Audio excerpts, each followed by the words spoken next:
The diplomatic vessel cut through the darkness of space like a silver needle threading through black cloth. Commander Dayon stood at the observation window, watching the massive structure of Council Prime grow larger with each passing moment.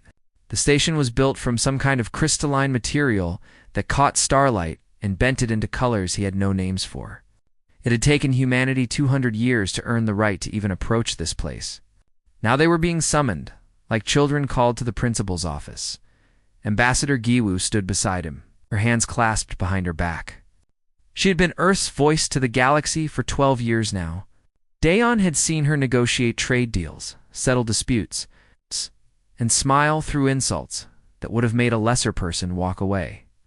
But today, her jaw was tight. The message from the council had been brief and cold. Emergency session. Attendance mandatory. No explanation given. The docking procedure was handled by the station's automated systems. Dayon watched their ship being guided into one of the smaller bays, a clear sign of humanity's status. The important species got the grand entrances. Humanity got the service entrance. They walked through corridors that made Dayon feel small. Everything here was built to remind visitors that the council was ancient, powerful, and beyond human understanding. The walls seemed to shift colors as they passed. The air smelled like ozone and something sweet he couldn't identify. Other species moved past them, some on legs, some floating, some crawling along the walls.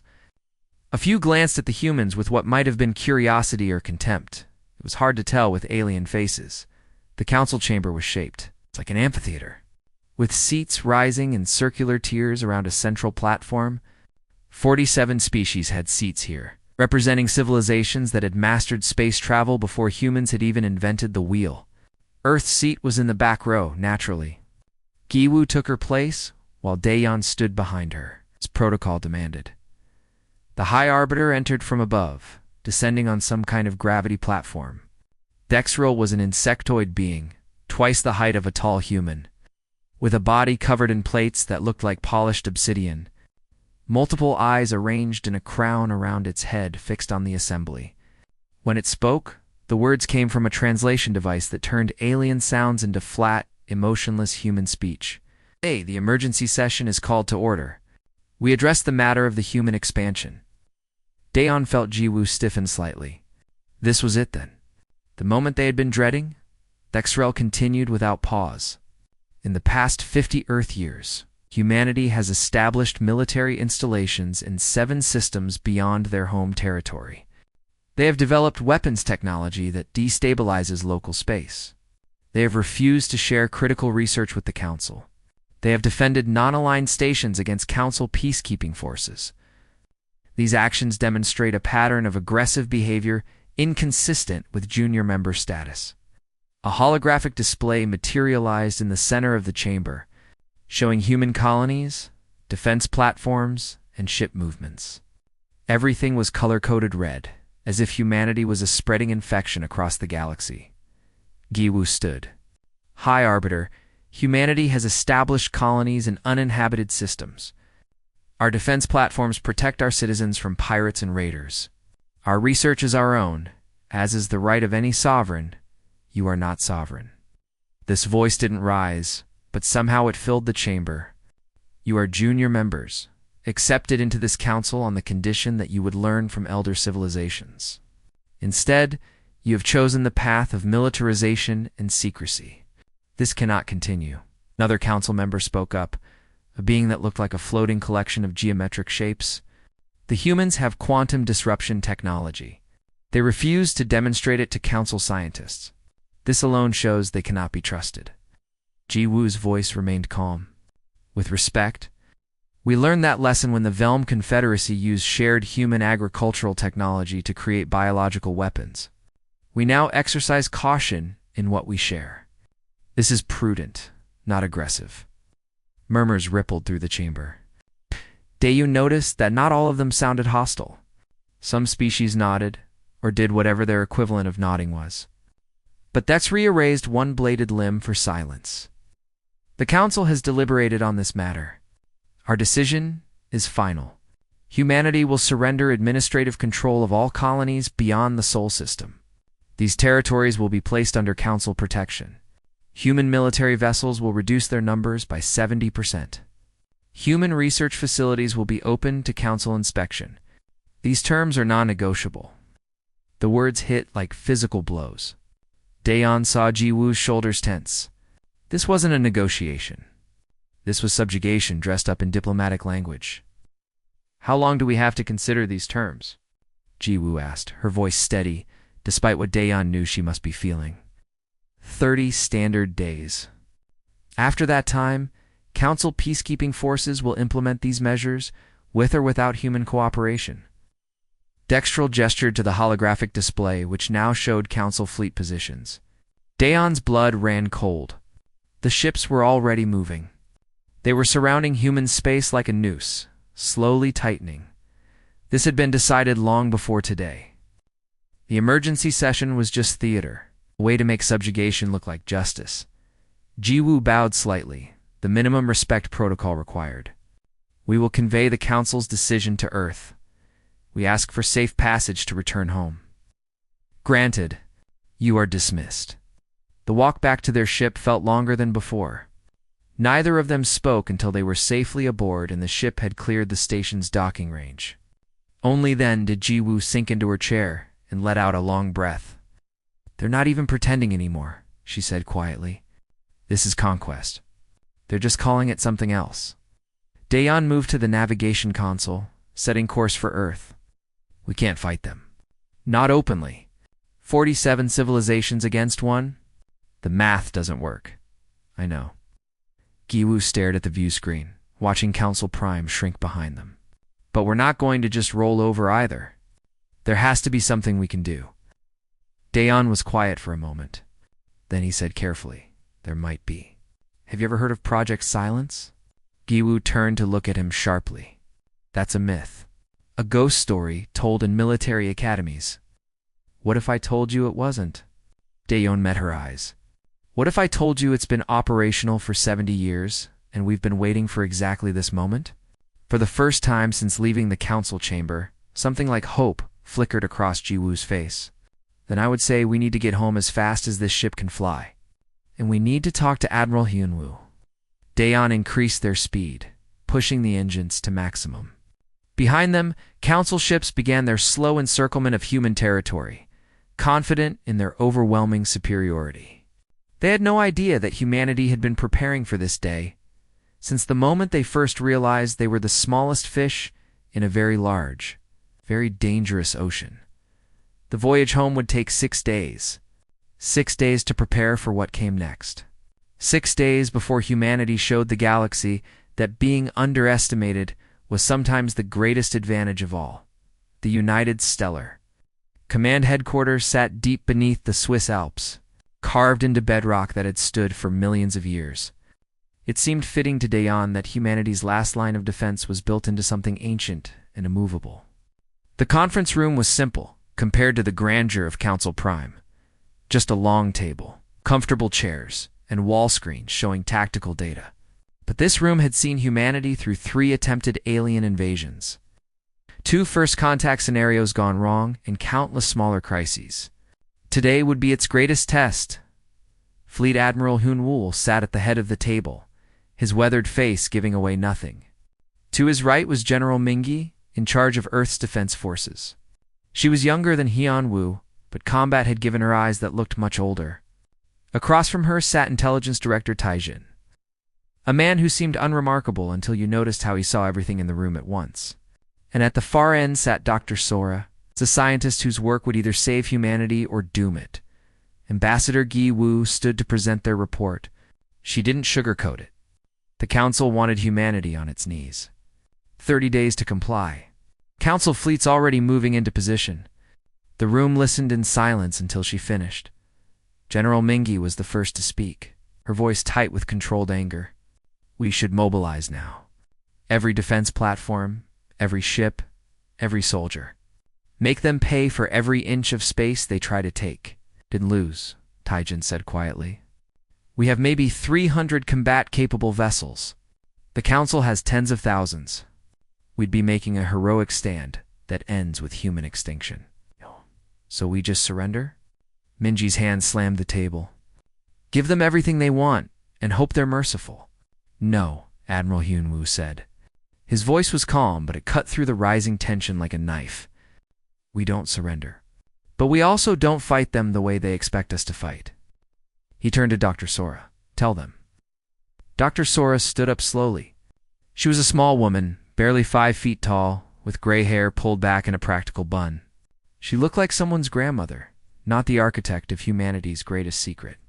She touched a control panel, and the wall screens flickered to life with data streams, star charts, and technical schematics that made Daeon's head hurt just looking at them.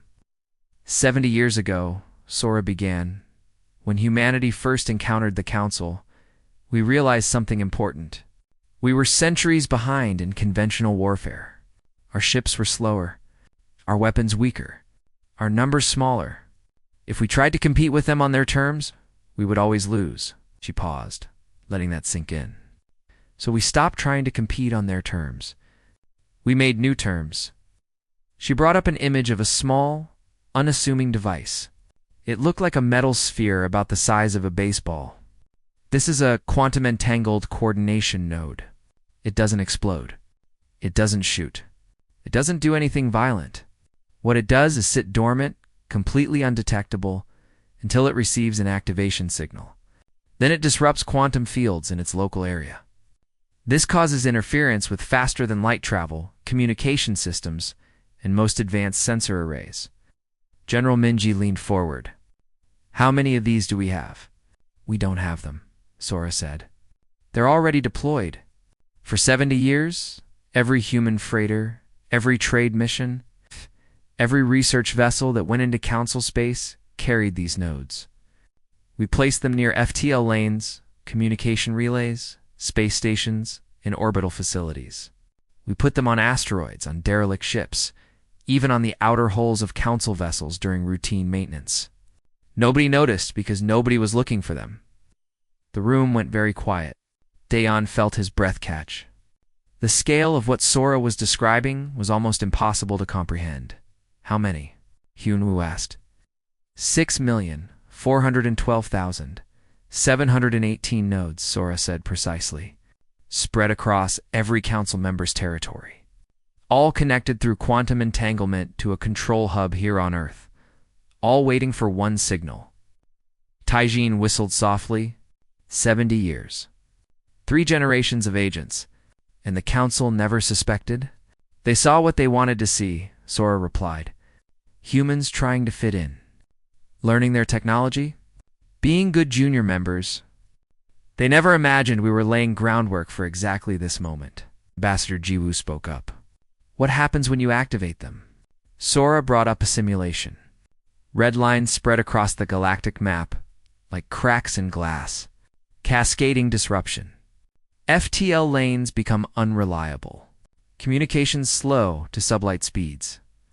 Sensor arrays feed false information. Nothing permanent. Nothing that causes casualties, but enough to throw the entire Council into chaos. They'll be blind, deaf, and unable to coordinate, and they won't know why. For how long? Mingi asked. As long as we want. Hours, days, weeks, until they agree to leave us alone. The room fell silent again as everyone absorbed this. It was Daeon who finally asked the question they were all thinking. Does this count as an attack? If we do this, are we starting a war? Hyunwoo's expression was grim. The Council already started the war when they decided to subjugate us. We're just choosing how to fight it. But yes, once we activate Project Silence, there's no going back. The galaxy will know what we're capable of. Some species will fear us. Some will hate us. Some might respect us. But none of them will ever underestimate us again. He looked around the table, meeting each person's eyes. This is not a decision I make lightly. If anyone here has objections, speak now. General Minji crossed her arms. I wanted a stand-up fight. But this is better. This is making them afraid without spilling blood. I'm in. Taijin nodded. My intelligence network is ready. We have sleeper agents on 43 Council homeworlds. They can begin activation protocols within hours. Gyuwu took a breath. I'll have to go back to Council Prime, deliver our official response. Keep them thinking we're complying while the real plan unfolds. I can do that. All eyes turned to Dr. Sora. She smiled, but there was no warmth in it. I've spent 70 years preparing for this day. I watched my predecessors die without seeing if their work meant anything. Now I get to find out. Of course I'm ready, Hyunwoo stood. Then we're agreed. Ambassador Jiwoo will return to Council Prime and announce that Earth will comply with their demands. We'll ask for a 6-month transition period. This will make them confident, less watchful. Meanwhile, we activate Phase 1 of Project Silence. Small disruptions. Make them think it's natural phenomena. Then, when Council forces inevitably break the agreement and move in early, we show them what we're really capable of. He turned to the tactical display. Director Taijin, begin moving your agents into position. General Minji, I want our outer colonies to look like they're evacuating, but I want every defense platform armed and hidden. Make our space look empty and vulnerable. Let them think we're scared. He looked at Dayan. Commander, you'll lead the coordination between all elements. This has to be perfectly timed.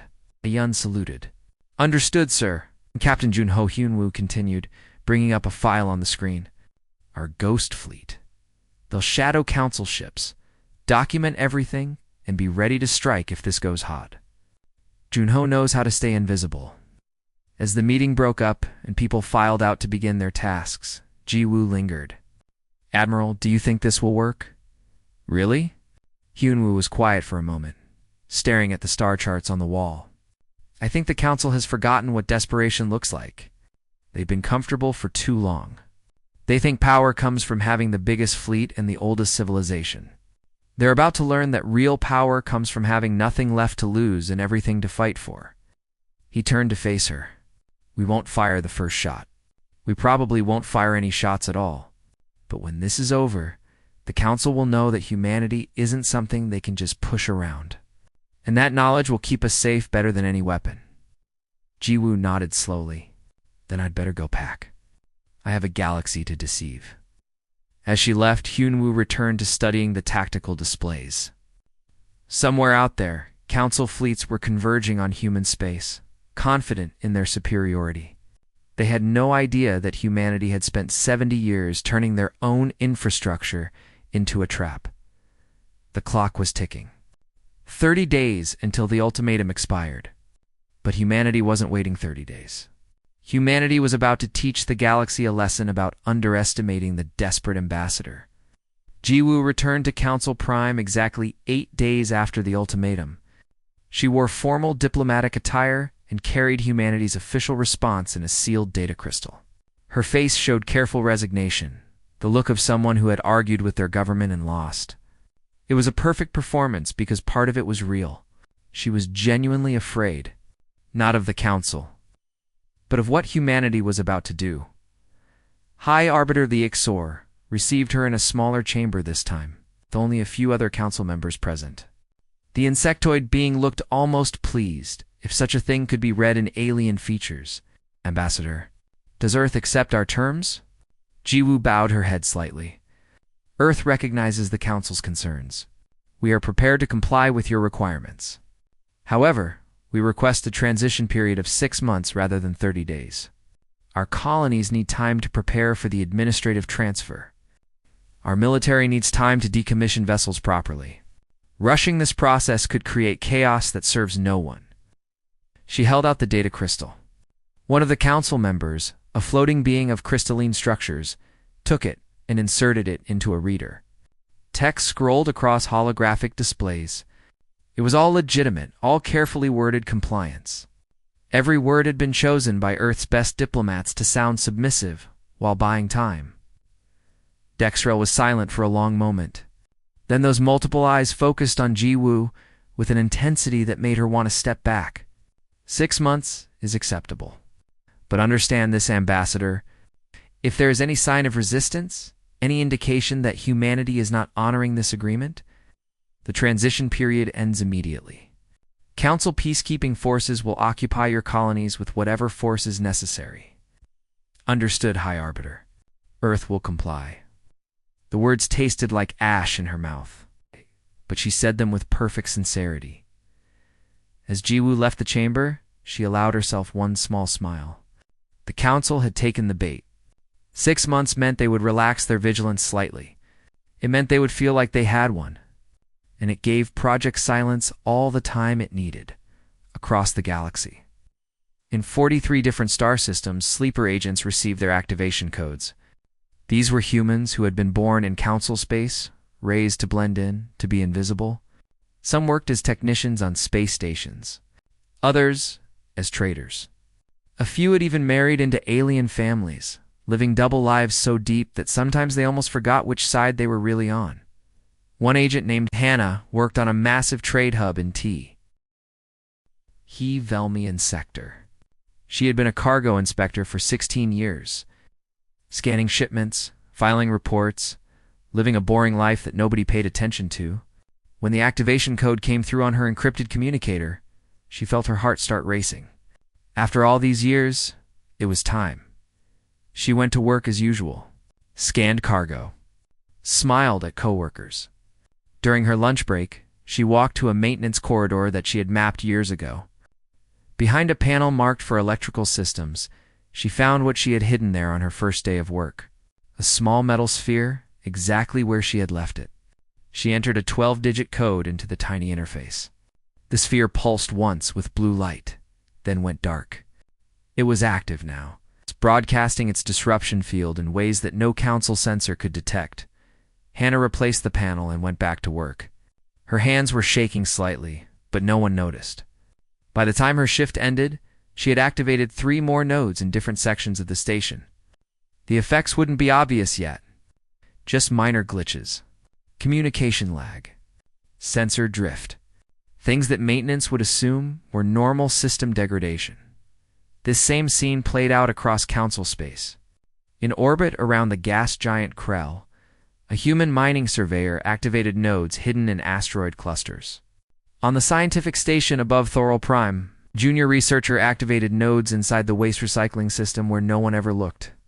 Near the military shipyards of the Kron Collective, a human dock worker activated nodes attached to the underside of defense platforms, 6 million nodes, all waking up, all beginning their silent work. The first signs were subtle. On the 3rd day after activation, a council courier ship traveling from Velm to Kron space reported that their FTL navigation was reading strange drift patterns. They arrived at their destination 3 hours late.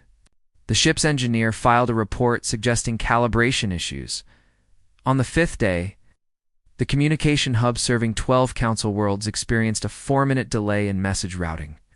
Technicians investigated and found nothing wrong. They blamed solar flare activity and filed the incident away. On the 7th day, a military patrol near the Lux Dominion border lost contact with their command station for 20 minutes.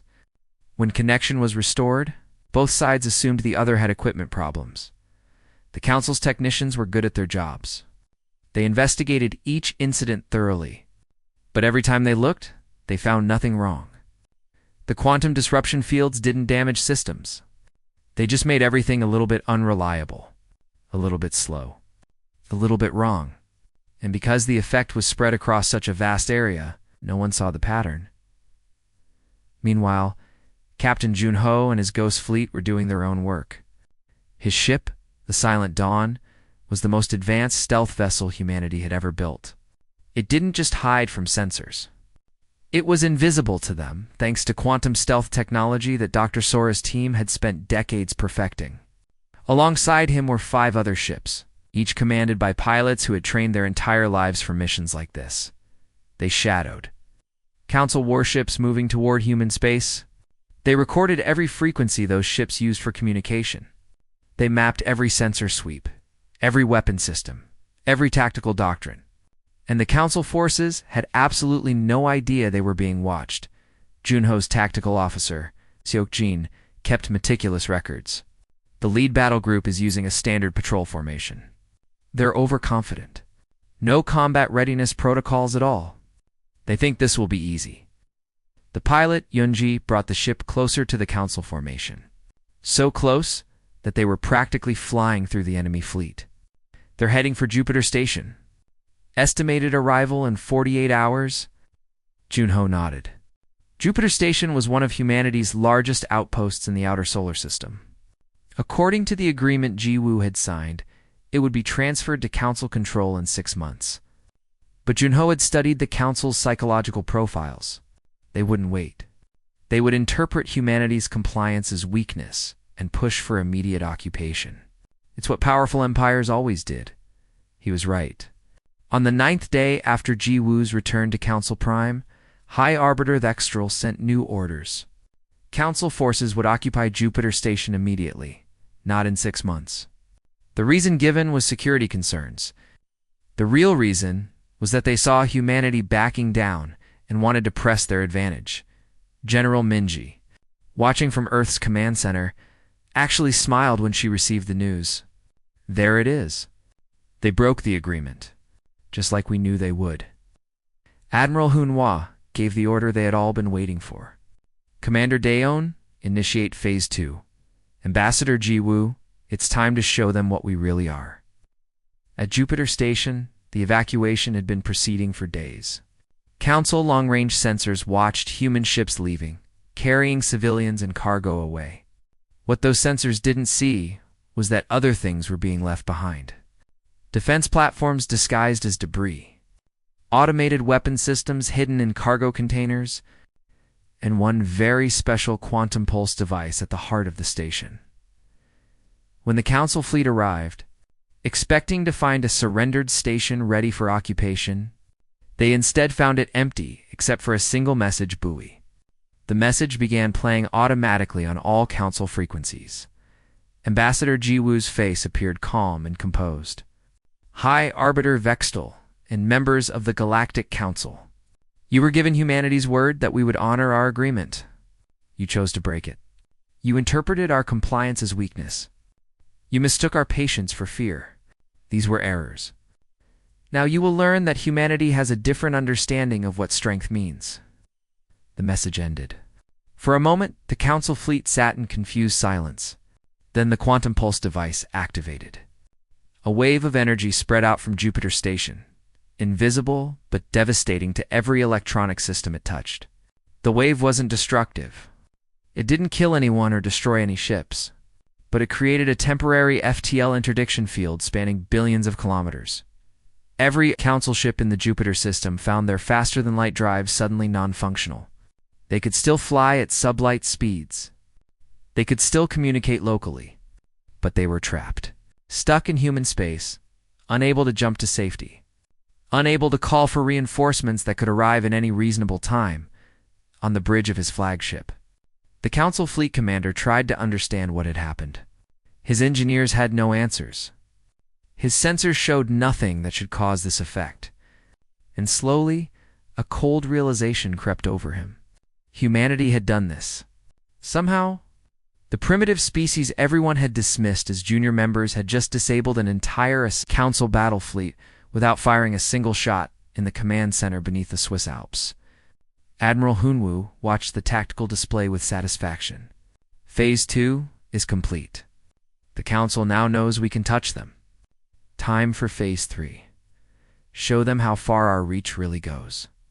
Dr. Sora sat in the control center deep beneath the Andes Mountains, surrounded by screens showing data from across the galaxy. Her team of 60 technicians worked at their stations with quiet efficiency.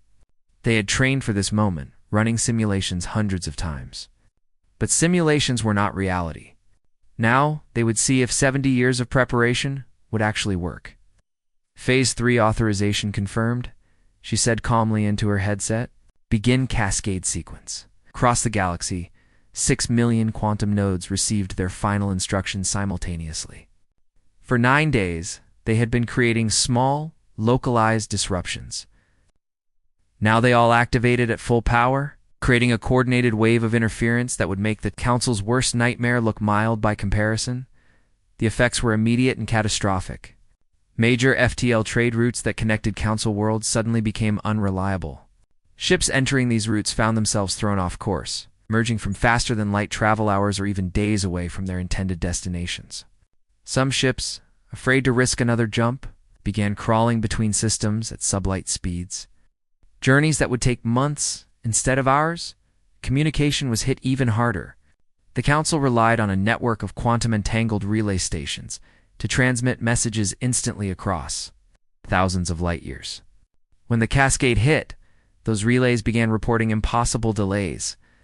A message from the Velm homeworld to Council Prime that should have arrived in seconds took 43 hours. By the time it arrived, the situation it described had changed completely. Orbital defense platforms around key Council worlds went into emergency shutdown. Their sensors were being overwhelmed with phantom contacts, ghost ships that appeared and disappeared, energy signatures that couldn't possibly exist. Automated defense systems, unable to distinguish real threats from false ones, began targeting each other. Commanders had to manually override the systems to prevent their own platforms from destroying themselves. On Council Prime itself, High Arbiter Dextrel stood in the emergency command center. Watching his civilization's infrastructure fall apart in real time, holographic displays showed red warning indicators spreading across the galactic map like a disease. Every Council member world was reporting failures. Ships were stranded. Stations were going dark. Defenses were offline. How is this possible? Dexrail demanded. What weapon causes this? Where are the human ships? The Council's military commander, a four-armed being called Raxthar, shook all four appendages in a gesture of bewilderment. There are no human ships in our territory, High Arbiter. Our sensors detect no weapons fire, no explosives, no energy signatures consistent with any attack. Our systems are simply failing. All of them. Everywhere. At the same time. That doesn't happen naturally. Vexrel's voice rose to a screech that the translators struggled to process. No, Raxthar agreed quietly. It doesn't. Alvelmian counselor pushed forward, his aquatic suit sloshing with agitation. This is sabotage. The Kron must have infiltrated our systems. This is an act of war. A Kron representative, its silicon-based body glowing with anger, responded immediately. Fool. Our systems are failing too. If this is sabotage, look to the Lux Dominion. They have always coveted our territories. The chamber erupted into accusations. Species that had cooperated for millennia suddenly turned on each other. Ancient grudges and old suspicions came flooding back. The unity that had made the Council strong for 3,000 years began to crack. Meanwhile, on Earth Intelligence Director Taijin watched the chaos with grim satisfaction. His agents were feeding him reports from across Council space. The quantum disruptions were working better than even the most optimistic projections. But it was the psychological effect that impressed him most. They're fragmenting, he reported to Admiral Hunwu. Without reliable communication, each Council member is falling back on old instincts. They're blaming each other. Trust is breaking down. Yunhua nodded. Fear does that. When you can't see your enemy, you start suspecting your friends. How long until they figure out it's us? Some already suspect, but they can't prove it. And more importantly, they can't stop it. On the 14th day of the cascade, Council's scientific directorate finally identified the source of their problems. A Kron engineer named Vexka, analyzing sensor data from multiple failure points, noticed a pattern. Faint quantum signatures, barely detectable, coming from thousands of different locations. When mapped, they formed a network spanning all of Council space. A network that had been there, dormant and invisible. For decades. Vexus's report reached Council Prime on the 16th day. By then, the situation had deteriorated beyond anyone's ability to control. 3 Council species had withdrawn their ambassadors from Council Prime, claiming they were being targeted deliberately. 2 minor trade wars had broken out. One species, the crystalline Shar, threatened to leave the Council entirely. When Nexrol finally read Vexka's report, understanding dawned like cold water. The humans. It had been the humans all along. For how long? The report suggested decades, possibly since humanity first made contact with the Council. They had been playing the role of naive junior members while systematically embedding weapons throughout Council space. No, not weapons. Something more subtle. Something that didn't kill, but disabled. Something that turned the Council's own infrastructure against itself. It was brilliant. It was terrifying. And Nexril, despite his anger, felt something he had not expected to feel toward humans. Respect and fear. Ambassador Jiwoo, still at Council Prime, was summoned to an emergency meeting. She walked into the chamber to find it half empty. Many species had recalled their ambassadors. Those who remained looked exhausted and frightened. Nexril stood at the center, and for the first time since Jiwoo had known the High Arbiter, the alien looked uncertain. "You did this," Nexril said. It wasn't a question. Jiwoo nodded calmly. "Yes." "For how long?" "How long have you been preparing this?" 70 years, High Arbiter. Since the day we realized the Council saw us as primitives who could be controlled, we decided that if we couldn't match your military strength, we would make it irrelevant." A Velmian counselor surged forward. "You have crippled our civilization. Billions suffer because supply chains have collapsed. This is an act of terrorism." "No," Jiwoo said firmly. "This is self-defense. You came to us with an ultimatum. Surrender or be conquered. You surrounded our space with warships. You broke your own agreement and tried to occupy our territory early. Every action we have taken has been in response to Council aggression." She looked around the chamber, meeting the eyes or eye equivalents of every being there. "We haven't killed anyone. We haven't destroyed any ships or stations. We haven't conquered any territory. All we have done is show you that we can reach you anywhere, anytime. That your superiority is built on infrastructure we can touch whenever we choose." Nexril was silent for a long moment. "What do you want?" "Withdraw all Council forces from human space. Recognize humanity as a fully sovereign power equal to any Council member. Do this, and your systems will be restored within the hour. Refuse and learn to navigate by starlight for the next century." The threat hung in the air. Some counselors looked ready to refuse out of pride. Others, Jiwoo could see, were doing the math. The cascade had been running for 17 days.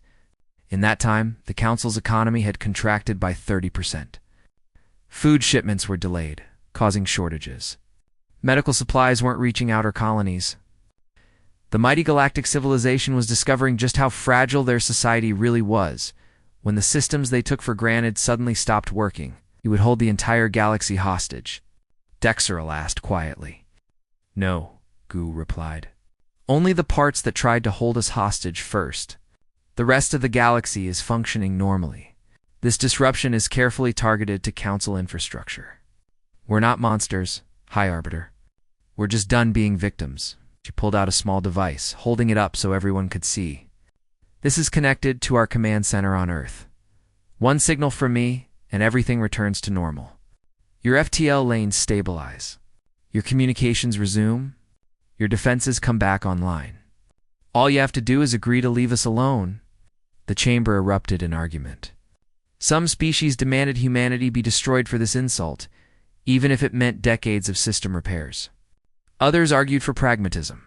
The humans had proven they could cripple the Council.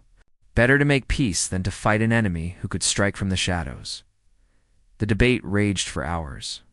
Jiwoo stood at the center, patient and calm. She had played her part. Now it was up to the Council to decide if they were wise enough to accept reality. The vote took 3 days. 3 days of arguing, negotiating, and political maneuvering, while the cascade continued to tear apart the foundations of Council society. Ships drifted between stars on sublight engines, their crews growing desperate as supplies ran low. Stations operated on emergency power, rationing everything from food to air. Worlds that had enjoyed instant communication with the rest of the galaxy found themselves isolated, dependent on their own resources for the first time in centuries. On Earth, Admiral Hunhua monitored the situation from his command center.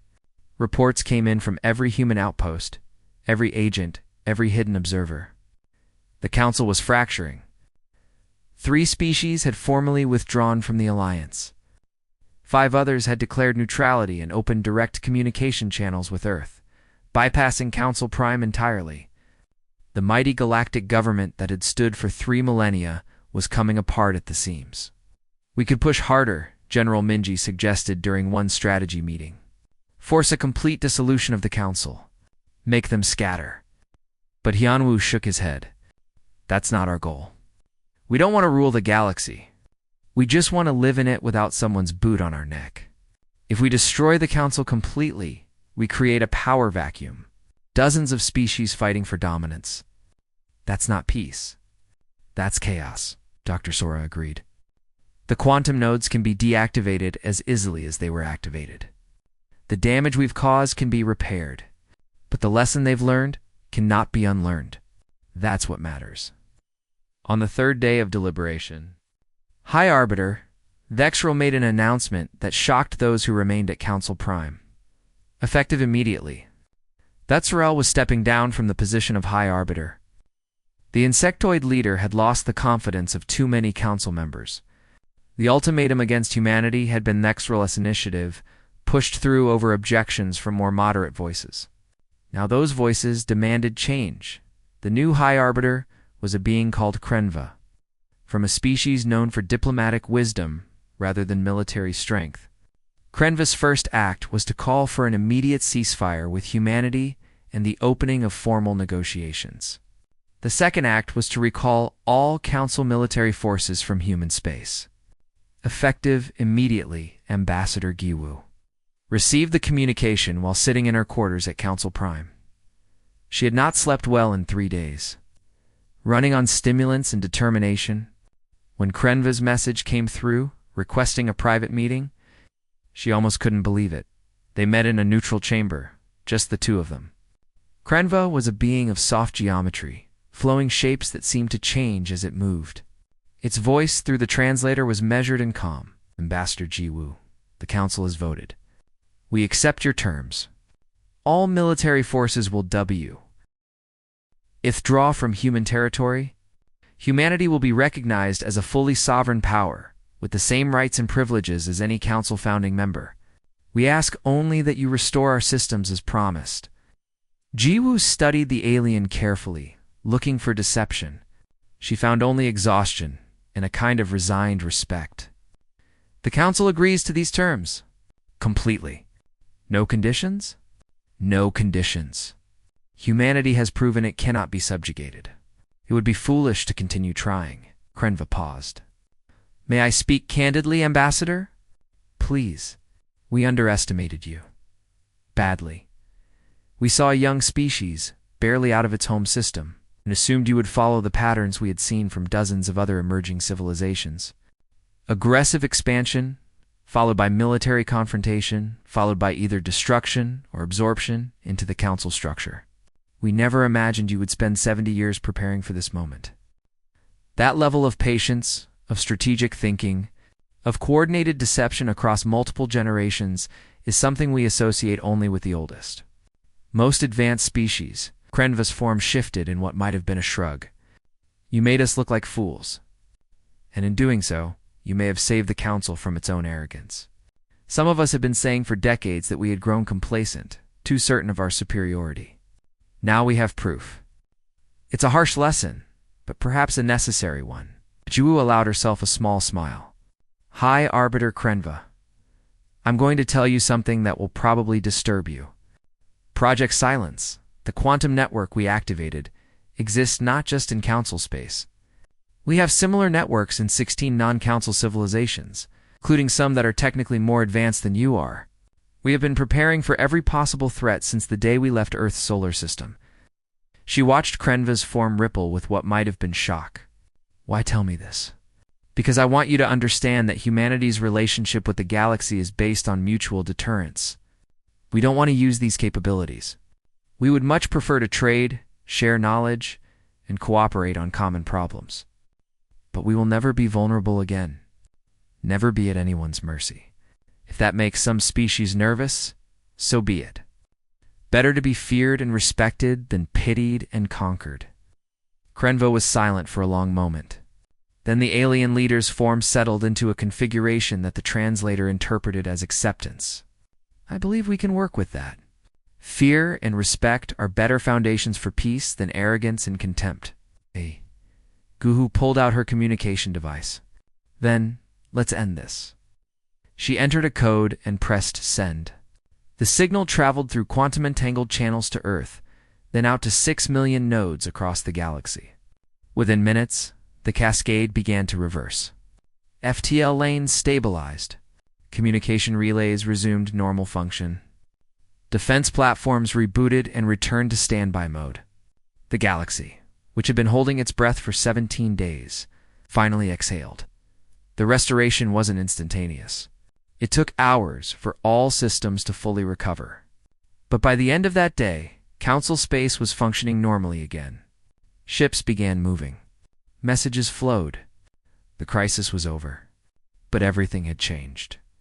Captain Junho and his ghost fleet received orders to return home. As they made the jump back to Earth, Junho looked at his crew. Yoonji at the pilot station. Seojin at tactical. They had spent weeks shadowing enemy fleets, gathering intelligence, ready to fight if necessary. But they had never fired a shot. You know what's strange? Seok-jin said as they approached Earth orbit, "We just won a war, and I don't think we ever appeared on a single enemy sensor." Psh, Yoonji laughed. "That's exactly how you know we won. The enemy never saw us coming." On Earth, celebrations were muted. There was relief, certainly, pride in what they had accomplished, but also awareness that humanity had crossed a threshold. They had revealed capabilities that made them a power to be reckoned with. Some species would see this as an opportunity for alliance. Others would see it as a threat to be eliminated. The galaxy would never look at humanity the same way again. Admiral Hunhua stood on the observation deck of Earth's orbital command station, watching as ships from Council space began arriving. Not warships this time, but diplomatic vessels. Species that had ignored humanity for decades suddenly wanted to establish embassies, sign trade agreements, form alliances. It was almost amusing how quickly attitudes changed when strength was demonstrated. Ambassador Ji Woo joined him. Having just returned from Council Prime, she looked exhausted but satisfied. They're calling it the human lesson in diplomatic circles. The idea that a weaker power can overcome a stronger one through patience and preparation. Apparently, we've become a case study in every military academy, from here to the Galactic Core. Hyun-woo smiled slightly. Good, let them study. Let them learn. As long as they respect us. I don't care what they call it. What about Project Silence? Do we shut it down? No. Hyanwa's voice was firm. We maintain it. We keep it operational. We even expand it if we can. This peace we've won is built on the knowledge that we can reach anyone who threatens us. The moment we lose that capability, someone will try to test us again. Gyu nodded. She had expected that answer. Dr. Sora is already working on Project Silence too. Same concept, but more sophisticated. Harder to detect. Faster to deploy, of course she is. Hunhua chuckled. That woman thinks 3 generations ahead. We're lucky to have her. They stood in comfortable silence for a moment, watching Earth rotate below them. Humanity's home. Still beautiful. Still fragile in some ways, but no longer helpless. Do you think they'll forgive us? Giwu asked quietly. The Council. Other species. For what we did, Yunwoo considered the question. Maybe some will. Maybe some won't. But forgiveness isn't what we need. We need acknowledgement that humanity has the right to exist on its own terms. That we're not children to be supervised or problems to be solved. We're a sovereign civilization capable of defending our interests.